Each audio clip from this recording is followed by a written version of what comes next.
Assalamualaikum warahmatullahi wabarakatuh. Perkenalkan, nama saya Ivan Rifai, NIM 19020045. Di sini saya akan membahas mengenai sejarah korporasi sebagai subjek hukum pidana. Jika melihat perkembangan korporasi menjadi subjek hukum pidana, maka secara garis besar perkembangan tersebut dapat dibagi menjadi 3 tahap. Pada tahap pertama ditandai dengan usaha-usaha agar sifat delik yang dilakukan korporasi dibatasi pada perorangan, sehingga segala perbuatan yang berkaitan dengan korporasi dianggap dilakukan oleh pengurus karena ia dibebankan tugas mengurus. Pembatasan delik-delik yang dilakukan oleh korporasi kepada pengurus ini dikarenakan adanya pengaruh doktrin Societas Deliquere Non Potest atau Universitas Deliquere Non Potest yang saat itu berkembang. Pengaruh doktrin Societas Deliquere Non Potest kemudian diadopsi ke dalam Wetboek van Staatsrecht oleh pemerintah Belanda pada tahun 1881, yang kemudian dijadikan pedoman dalam penyusunan Kitab Undang-Undang Hukum Pidana di Indonesia atau KUHP. Dengan demikian, KUHP yang hingga saat ini masih berlaku di Indonesia membatasi delik-delik secara perorangan yang berkaitan dengan korporasi. Sehingga apabila pengurus tidak memenuhi suatu kewajiban terkait pengurusan berkaitan dengan korporasi, yang mana sebenarnya merupakan kewajiban korporasi, maka terhadapnya dapat dimintakan pertanggungjawaban pidana.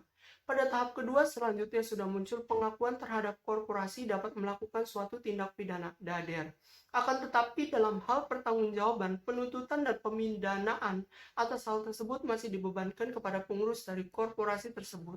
Marjono Reksodiputro dalam makalahnya menggemukakan perbedaan pandangan bahwa sebenarnya kedudukan korporasi sebagai subjek hukum pidana pada tahap kedua sudah dianut dalam pasal 59 KUHP. Menurutnya, pasal 59 KUHP seharusnya ditafsirkan bahwa korporasi dapat melakukan tindak pidana. Hanya saja pertanggungjawaban pidananya dibebankan kepada pengurus. Akan tetapi pengurus yang dapat membuktikan dirinya tidak terlibat dalam dapat dihapuskan pidananya. Oleh karenanya, berdasarkan penafsiran seperti ini, pandangan bahwa KUHP hanya mengenal manusia sebagai subjek hukum pidana harus dirubah. Pada tahap ketiga, merupakan permulaan adanya pertanggungjawaban pidana secara langsung dari korporasi yang dilakukan setelah Perang Dunia II. Pada tahap ini, dimungkinkan untuk menuntut dan meminta pertanggungjawaban pidana terhadap korporasi.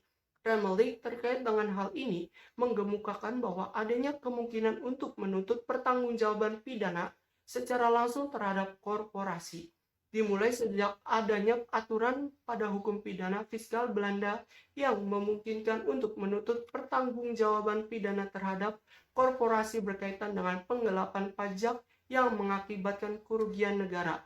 Nah, mungkin itu saja yang dapat saya sampaikan. Kurang lebihnya saya mohon maaf.